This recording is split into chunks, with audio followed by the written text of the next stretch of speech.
역대하 8장 11절에서 16절까지 제가 봉독해 올리겠습니다. 11절에서 16절까지. 솔로몬이 바로의 딸을 데리고 다윗성에서부터 그를 위하여 건축한 왕궁에 이르러 이르되 내 아내가 이스라엘 왕 다윗의 왕궁에 살지 못하리니 이는 여호와의 궤가 이른 곳은 다 거룩함이니라 하였더라. 솔로몬이 낭실 앞에 쌓은 여호와의 제단 위에 여호와께 번제를 드리되 모세의 명령을 따라 매일의 일과대로 안식일과 초하루와 정한 절기 곧 1년의 세절기 무교절과 77절과 초막절에 드렸더라. 솔로몬이 또 그의 아버지 다윗의 규례를 따라 제사장들의 반열을 정하여 섬기게 하고 레위 사람들에게도 그 직분을 맡겨 매일의 일과대로 찬송하며 제사장들 앞에서 수종 돌게 하며 또 문지기들에게 그 반열을 따라 강문을 지키게 하였으니 이는 하나님의 사람 다윗이 전에 이렇게 명령하였음이라. 제사장들과 레위 사람들이 국고에든지 무슨 일에든지 왕이 명령한 바를 전혀 어기지 아니하였더라. 솔로몬이 여호와의 전에 기초를 쌓던 날부터 준공하기까지 모든 것을 완비하였으므로 여호와의 전 공사가 결정 없이 끝나니라. 아멘. 오늘 하나님의 말씀을 제가 봉독한 것은 11절에서 16절까지 봉독을 했지만 1절부터 16절까지 다 다루도록 하겠습니다. 오늘 제가 신앙 그 제목은 이렇게 잡아봤는데요. 신앙생활은 바로 이런 것이다 하는 제목을 함께 말씀을 나누기로 합니다. 신앙생활은 바로 이런 것이다. 네 가지를 오늘 짧게 나누도록 하겠습니다. 첫째, 신앙생활은 우선순위를 바로 잡는 겁니다. 신앙생활이라는 것은 우선순위를 바로 잡는 것. 1절 보시겠습니다. 1절 보시면 솔로몬이 여호와의 전과 자기의 궁궐을 20년 동안에 건축하기를 마치고 그랬죠. 그래서 제가 전에도 말씀드렸지만은 여호와의 성전을 짓는데 몇 년 걸렸다고요? 7년 걸렸다고 그랬죠. 7년. 오늘 여기 보시면 20년이 나옵니다. 그러면 여호와의 전과 자기의 궁궐을 20년 동안 지었으니까 성전을 짓는데 7년이 쓰였으면 자기의 궁궐을 짓는데 13년 썼다는 거죠. 그래서 이 솔로몬은 자신의 궁궐보다 무엇을 먼저 지었다? 하나님의 성전을 먼저 지었다. 이것이 바로 그리스도인이 가져야 할 신앙에 있어서 가장 중요한 태도입니다. 하나님의 일을 먼저 가장 우선시하는 것. 우선순위를 바로 잡는 것이 신앙생활의 가장 기본이다라는 얘기죠. 시계가 하나인 사람은 시간을 정확히 알 수 있지만 시계가 두 개인 사람은 결코 확실한 시간을 알지 못한다 하는 속담이 있는데 우리가 삶을 살아갈 때 두 개의 시계를 바라보면 안 됩니다. 한 개의 시계를 봐야 되죠. 하나님과의 어떤 관계를 먼저 우선시하는 그 시계를 놓고 우리가 살아갈 때에 우리의 삶이 정상적인 삶을 살아갈 수 있다. 그래서 아무리 급해도 기도를 먼저 해야 됩니다. 어떤 일이 있어도 예배를 먼저 드리는 삶을 살아야 됩니다. 이것이 신앙생활에 있어서 가장 중요하다. 그래서 신앙생활을 하면서 내가 어떻게 해야 될지 잘 모르겠다. 무엇부터 해야 될지 모르겠다. 그렇게 생각하시는 분들은 이 우선순위가 제대로 안 잡혀 있는 경우가 굉장히 많은 걸 보게 됩니다. 그래서 마태복음 6장 33절 말씀 보시더라도 알겠지만 그런즉 너희는 먼저 그의 나라와 의를 구하라. 그 다음에 먹는 것, 입는 것 하나님 다 채워주신다고 하셨으니까 늘 우리의 삶은 우선순위가 바로 잡혀 있는지 그것부터 먼저 체크하셔야 된다는 얘기입니다. 둘째, 신앙생활은 바로 이런 것인데 신앙생활은 어떤 것이냐면 자신의 주어진 그 일터에서 최선을 다하는 것도 신앙생활의 한 부분입니다. 다시 말하면 자신의 일터에서 최선을 다하는 것, 그것도 신앙생활이다 하는 얘기입니다. 2절부터 10절까지 말씀 보시면 그 부분에 대해서 나옵니다. 2절에서 10절. 특별히 2절부터 이게 6절까지 보시면, 2절부터 6절까지 보시면, 이 솔로몬이 정복 전쟁을 해요. 정복 전쟁을 하는데, 여기 2절 보시면, 솔로몬에게 되돌려 준 성읍들을 솔로몬이 건축해서 이스라엘 자손들이 거할 수 있도록 해줬죠. 그래서 이 후람에게, 두로왕 후람이 굉장히 많은 걸 도와줬지 않습니까? 이 성전을 지을 때, 백향목이라든지 많은 어떤 자재들을 많이 도와주고 해서 이 후람에게 한 20개 정도의 성읍을 준단 말이죠. 너무 감사하다고. 그런데 이 후람이 그 성읍들을 다시 돌려줘요. 자기가 생각하기에 보기에 좀 무가치하다고 좀 쓸모없는 성읍들이라고 생각했는지 돌려준다고요. 그런데 이 솔로몬이 그 성읍들을 다시 돌려받아서 굉장히 이스라엘 백성들이 잘 살 수 있도록 건축물을 굉장히 많이 세웠다. 쓸모 있는 땅으로 바꿨다라는 걸 알 수 있죠. 그 3절부터 보시면 하맛 소바가 나오고 4절 보시면 다드몰이 나옵니다. 특별히 이스라엘을 이렇게 구약을 보시면 하맛이라는 부분이 이 성읍이 굉장히 자주 언급돼요. 그것은 북쪽 경계를 뜻할 때 하맛을 굉장히 많이 뜻합니다. 그리고 여기 보시면 다드몰, 4절에 보시면 다드몰이 나오는데 이것은 그 다메섹에서 어떤 북동쪽 그 성읍을 뜻하거든요. 그러니까 하맛 소바와 다드몰은 이 이스라엘 북쪽 경계선, 그 국경선을 많이 얘기를 하고 5절 보시면 윗 벳호론과 아랫 벳호론을 건축하되 이렇게 됐죠. 이것은 바로 그 지중해 지역 그 쪽을 침입하지 못하도록 하는 어떤 굉장히 중요한 어떤 요충지였기 때문에 그래서 벳호론과 아랫 벳호론 이 성읍의 이름인데 이 성읍들을 더욱더 견고하게 했다 하는 것을 알 수 있습니다. 그래서 해안 도로를 굉장히 탄탄하게 막을 수 있도록 해줬다는 얘기죠. 그리고 6절 보시면 바알랏이 있죠. 바알랏은 블레셋을 경계하는 어떤 하나의 도시입니다. 그래서 블레셋의 침략에 대비할 수 있도록 요새화시켰다. 그래서 6절 하반절 보시면 레바논까지 언급되는 걸 볼 수 있어요. 그래서 이스라엘의 국경 지역을 굉장히 국경 수비를 탄탄히 할 수 있도록 하고 그래서 이 국고성들을 건축했다는데 국고성 같은 경우는 보급 창고라고 할 수 있거든요. 그래서 나름대로 어떤 어떤 그러한 그 마병들이라든지 병거성들이라든지 이러한 굉장히 많은 군사적 요충지를 탄탄하게 만들었다, 견고하게 했다 하는 것을 알 수가 있습니다. 그래서 왕으로서 정복 전쟁에 있어서 국경 지역을 탄탄하게 하는 데서 소홀히 하지 않았다라는 걸 알 수 있습니다. 그리고 7절에서 10절까지 보시면 국민을 돌보는 일에 최선을 다했다 하는 것을 알 수 있습니다. 국민을 돌보는 일에 최선을 다했는데 7절부터 10절까지 보시면 그 건축하는 일에 있어서 이 솔로몬은 백성을 노예로 삼아서 일을 시키지 않았다라고 9절 말씀해 보시면 나옵니다. 오직 이스라엘 자손은 솔로몬이 노예로 삼아 일을 시키지 아니하였다 그랬어요. 자기 이스라엘 백성은 철저하게 노동력을 착취하지 않았다라고 얘기하고 있습니다. 이것은 레위기 25장 말씀에 보시면 나오는데 동족을 노예로 삼지 말라 하는 그 하나님의 말씀에 순종했다는 것을 알 수 있죠. 여기서 우리가 한 가지 알아야 될 건 뭐냐 하면 명분이 아무리 중요하다고 하더라도 여호와의 성전을 지어야 된다는 그 명분이 아무리 중요하더라도 하나님의 말씀을 더 소중히 여겨야 된다는 얘기입니다. 우리가 하나님의 일을 할 때에 그 명분이 있을지라도 하나님의 그 수단과 그 말씀에 입각한 수단과 방법을 해야지 그 말씀을 넘어서는 어떤 그러한 명분을 위해서 일을 하는 것은 합당치 않다 하는 것을 알 수 있습니다.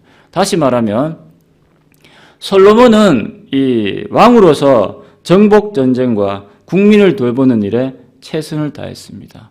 이것이 바로 신앙생활의 한 부분입니다. 우리는 예배만 잘 드리면 되고 전도만 열심히 하면 되지라는 어떤 그러한 영적인 일에 국한시켜서 그것이 신앙생활인 것처럼 생각할 수 있는데 오늘 말씀을 보시면 자기에게 주어진 그 임무를 최선을 다했다라는 걸 알 수 있습니다. 이것도 바로 신앙생활의 한 부분이라는 얘기죠.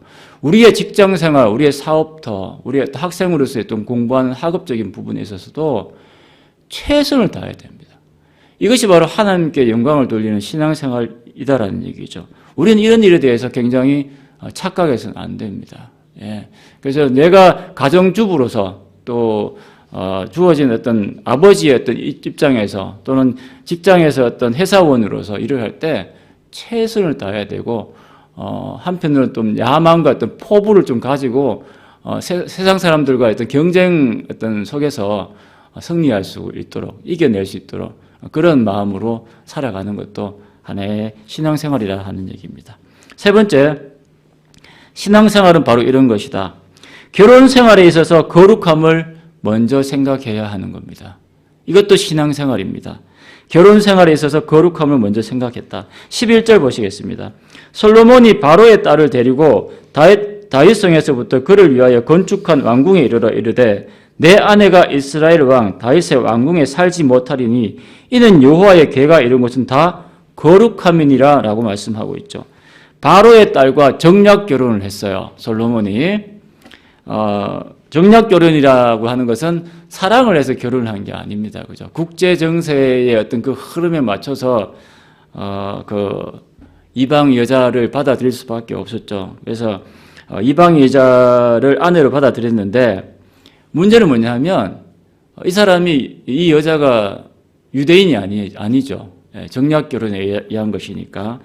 그래서 이 아내를 이방인 아내를 위해서 이 건축을 따로 했어요. 이 자기 아내가 따로 살 수 있도록. 왜냐하면 말씀 보시면 하나님의 궤가 이룬 곳은 다 거룩하기 때문에 이방 아내를 성전 가까이에 있는 그 다윗궁에 거할 수 없도록 했다라는 것입니다. 다른 말로 말하면 신앙 때문에 그런 거예요. 신앙 때문에. 하나님의 성전 가까이에 어떤 이방인을 둘 수가 없는 겁니다. 다른 말로 말하면 이 유대인과 이방인, 하나님의 백성과 하나님의 백성이 아닌 사람을 구분시킴으로 말미암아서 하나님 앞에 그 하나님의 어떤 성전이라는 것이 더욱더 거룩하다라는 것을 확실하게 보여주기 위해서 자신의 어떤 사적인 생활까지도 어떻게 했다? 하나님의 말씀에 입각해서 하나님의 성전에 더욱더 그 거룩함에 미치지 못한다면 자신의 아내마저도 저 뒤쪽으로 물을 줄 아는 그런 신앙생활의 결단을 했다라는 것이 바로 솔로몬의 위대함이 있는 거죠. 어떻게 보면. 우리가 결혼 생활에 있어서도 거룩함을 먼저 생각해야 됩니다. 다른 말로 말하면 신앙을 먼저 따져봐야 돼요. 오늘날 우리 젊은 분들이라든지 결혼을 할 때 특히 제일 먼저 따지는 게 경제적인 거잖아요. 이 남자가 능력이 있나 없나. 그죠? 이런 거 먼저 따진 다음에 그 다음에 조건 따지고. 그죠? 그런데 말씀을 우리가 이렇게 보면 신앙을 먼저 따져봐야 돼요. 이 신앙을 따져보지 않으면 그 인생을 살면서 뒷감당을 본인이 할 각오를 해야 됩니다. 그런데 보통 이런 걸 고려를 안 하거든요. 살아가면 됐지 뭐 이래요. 그런데 사실 인생을 살다 보면 그렇지 않은 경향이 굉장히 많습니다. 우리 인생을 먼저 우리 살아가신 우리 결혼 생활의 선배님들한테 한번 물어보십시오. 부모님 세대라든지 아는 우리 지인 이렇게 아저씨, 아주머니들 계시면 물어보시면 특별히 예수 믿는 분들한테 물어보면 신앙생활이 얼마나 중요한 건지 그리고 만약에 혹 예수 믿지 않는 사람은 나의 반려자로 받아들였을 때 오는 그 아픔 같은 것들은 어떤 그 불편함이라고 할까?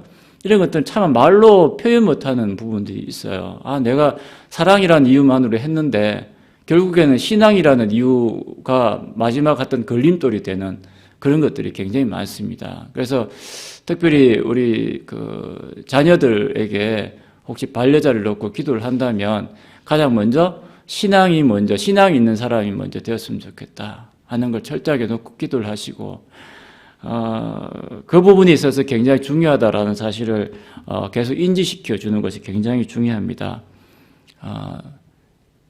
그렇지 않을 때 오는 그 고통이 무엇이냐? 누굴 통해서 알 수 있는 줄 아세요? 오늘 말씀이 나오니 솔로몬을 통해서 알 수 있습니다. 역대하를 말씀 보면 솔로몬에 대한 그런 부분들이 없어요. 결혼 생활이 얼마나 실패했는 사람인지 잘 안 나와 있어요. 다른 열왕기상하라든지 보면 그 솔로몬에 대해서 얘기하고 있지만 이 솔로몬은 이방인 여자를 아내로 엄청 많이 받아들였어요. 그런데 문제는 뭐냐면 이 여자들이 시집이 올 때 이방 신들을 가지고 들어온단 말이에요. 그래서 이 솔로몬이 자신의 아내에 대한 그 이방 신들을 함께 섬기는, 그래서 본인이 이방 신들을 받아들여서 이방 신들을 같이 섬기는데 그걸로 끝나는 게 아니라 모든 이스라엘 백성이 다 고통받는 거예요, 사실은. 그래서 이 결혼을 제대로 신앙을 가지고 신앙 생활 중심으로 결혼 생활을 하지 않았을 때 어떤 그 고통, 그건 솔로몬을 통해서 너무너무나 잘 알고 있는 것이죠. 그래서 철저하게 이 결혼 생활에 있어서도 거룩함, 이 신앙을 먼저 우선시할 수 있는 어떤 그것이 바로 최선의 먼저 고려의 대상이 되어야 된다 하는 것을 결코 잊어서는 안 됩니다. 마지막 네 번째는 뭐냐면 정기적인 예배 생활을 강조했습니다. 이것이 바로 신앙생활 중에 있어서 굉장히 중요한 하나의 부분인데 정기적인 신앙생활, 특히 예배생활이 굉장히 중요하다는 거예요. 그래서 12절, 13절 보시면 솔로몬이 낭실 앞에 쌓은 여호와의 제단 위에 여호와께 번제를 드리는데 모세의 명령을 따라서 매일의 일과대로 매일 드렸다는 얘기예요. 그리고 안식일날 드렸고 초하루 그리고 정한 절기 곧 1년의 세 절기 무교절과 칠칠절과 초막절에 드렸더라라고 얘기를 하고 있습니다. 그래서 이 솔로몬은 정기적으로 딱딱 주어진 그 오늘날로 따지고 보면 예배죠. 하나님께서 하라고 하신 그 예배 시간에 있어서 정확하게 그 예배를 드렸다라는 걸 알 수 있습니다. 우리는 예배를 굉장히 쉽게 생각할 때가 있어요. 특별히 예배를 그냥 마음이 있으면 되지 뭐 형식이 중요하나 드리고 싶을 때 드리면 되고, 요즘 특히 코로나 바람이 불어가지고 더 하지 않습니까? 핸드폰 펴놓고 누워서 오늘 목사님 말씀 너무 좋아 할렐루야 이러면서 이게 이런 식으로 이제 자꾸 몸에 이게 익숙해지니까 예배가 이게 하나님께 예배를 드리는 것이 나를 예배를 하는 건지 모를 때가 많아요. 예. 말씀을 나의 어떤 그런 영적인 삶을 위해서 하는 것처럼 생각할지 모르겠지만 예배는 철저히 하나님께 드리는 거예요. 내 몸을 드리는 거예요. 누워서 이게 핸드폰 보는 게 이게 예배가 아니에요. 착각하시면 안 됩니다. 이런 코로나 특수 상황이니까 하나님께서도 이해해 주실 거야. 이해해 주시겠죠. 그런데 그것이 하나의 어떤 생활 패턴처럼 절대화되기 시작하면 예배는 무너지기 시작합니다. 예배가 무너지면 우리의 삶이 무너져요. 예, 그때부터 댐이 말이죠. 댐을 무너뜨릴 때 다이너마이트가 필요한 게 아닙니다. 조금의 약간의 틈만 있으면 댐은 시간이 지날수록 댐은 붕괴될 수밖에 없어요. 우리가 예배 생활, 기도 생활, 말씀 생활이 아무것도 아닌 것 같죠. 그런데 거기에 틈이 조금씩 생기기 시작하면 나중에 점차 가면 갈수록 댐이 붕괴되듯이 내 삶이 점점 무너지기 시작하는 겁니다. 그걸 철저히 여러분들이 아셔야 돼요. 그래서 솔로몬은 이 성전을 지어놓고 그냥 멋있다, 내가 나의 왕권이 이 정도다라는 걸 과시하기 위한 것이 아니라 철저하게 시간에 맞춰서 모세의 명령에 따라서 말씀이 시키는 대로 그 시간에 정확하게 맞춰서 예배를 드렸다는 거예요. 이게 굉장히 중요한 포인트죠. 특별히 굉장히 여기 중요하게 우리 눈여겨봐야 될 게 뭐냐면 무교절과 칠칠절과 초막절을 드렸다라 하는 이 말씀이 굉장히 중요한 포인트입니다. 왜냐하면 이 3대 절기를 지킨 왕이 별로 없어요. 이스라엘 왕 통틀어서. 자신의 아버지 다윗 때에도 이 3대 절기를 제대로 지켰다고 성경에 언급이 안 나와 있습니다. 그런데 이 솔로몬은 이 3대 절기를 철저하게 지켰다라는 걸 알 수 있어요. 물론 솔로몬 이후의 왕들 중에서도 이 3대 절기를 제대로 지킨 왕이 별로 없습니다. 다 한 번씩 그냥 다 통틀어서 우리 제사 지낼 때 1년에 한 번 드리는 걸 퉁치는 경우도 있죠. 그렇듯이 이 사람들도 그렇게 했다 얘기예요. 3대 절기, 이게 무교절, 칠칠절, 초막절이 나오는데 잠깐씩 제가 언급해 드리겠습니다. 무교절은 6월절 다음 날인데 보통 6월절과 같이 이렇게 보기도 해요. 그래서 이 무교절과 6월절은 특별히 출애굽 사건 때 죽음이 넘어갔다라고 하죠. 6월, 패스오버이라는 말을 쓰는데 넘어가게끔 했는데 양을 잡아서 죽여서 피로 그 문 설주와 임방에다가 바르고 또 그 고기를 구워 먹고 특별히 뭡니까? 무교병, 누룩이 들어가지 않는 그 빵을 같이 함께 썬나물과 함께 먹었을 때 그 하나님의 그 죽음의 사신이 넘어갔지 않습니까? 그런 것을 기념하기 위해서 출애굽했던 그 해방의 어떤 순간들을 어떤 기념하기 위해서 이 절기를 지켰는데 한 일주일 정도 지냈어요. 이 무교절. 굉장히 중요한 절기죠. 그리고 두 번째 나온 이 칠칠절은 우리가 너무나 잘 알고 있는 오순절을 칠칠절입니다. 그래서 오순절 때는 자기의 곡식을 단을 배워서 이제 그 추수감사절이라는 개념으로 보시면 돼요. 이 오순절은. 그래서 추수감사절로 이어졌다고 볼 수 있는데 이 곡식들을 베어서 이 창고에 집어넣는 그런 절기입니다. 감사하는 절기인데 그래서 수장절이라고도 해요. 그런데 성령이 임하는 절기가 언제예요? 칠칠절 오순절 때예요. 성령이 오순절에 임했다라는 건 무엇을 의미한다? 추수기예요, 추수기. 그래서 지금은 영적 추수기입니다. 은혜 받을 만한 때예요. 그렇죠? 지금은 영혼들을 추수하는 시기예요. 이제 곧 예수님 오시면 창고문을 닫겠죠. 그래서 이 철저하게 구분 짓습니다. 그래서 굉장히 지금은 중요한 시기입니다. 추수기입니다. 그래서 예수님도 말씀하셨지 않습니까? 추수할 일꾼이 필요하다고. 예, 그래서 여러분들이 지금 이 오순절의 어떤 그러한 라인 속에서 우리 같이 볼 때에 전도함으로 인해서 한 사람이라도 더 그 영적 추수를 하는 데 있어서 하나님께 돌려드린다는 그런 생각을 꼭 하셔야 됩니다. 그리고 마지막 초막절은 7일간 광야 생활을 간접 체험하는 것으로 알 수 있는데 광야에서 생활할 때 하나님의 어떤 인도하심, 돌보심을 어떤 되새기는 그런 의미가 있는데 또 한편으로는 우리의 인생이 나그네와 같은 삶이라는 사실을 잊지 말라 하는 그런 의미도 있습니다. 그래서 초막절이 장막절을 이렇게 지내면서 하나님께서 이 나그네와 같은 인생 속에서 함께 하신다 하는 사실을 언급하는 것이죠. 이게 3대 절기를 이 솔로몬이 잘 드림으로 인해서 하나님이 함께 하신다는 사실을 백성들로 하여금 늘 인식할 수 있도록 했다 하는 얘기입니다. 그리고 14절, 15절 보시면 솔로몬이 또 그의 아버지 다윗의 규례를 따라 제사장들의 반일을 정하여 섬기게 하고 레위 사람들 나오고 또 문지기들 나오고 이래요. 그래서 여기 말씀 보시면 제비뽑기, 반일을 정했다라는 것은 제비뽑기로 했다라는 걸 알 수 있어요. 그래서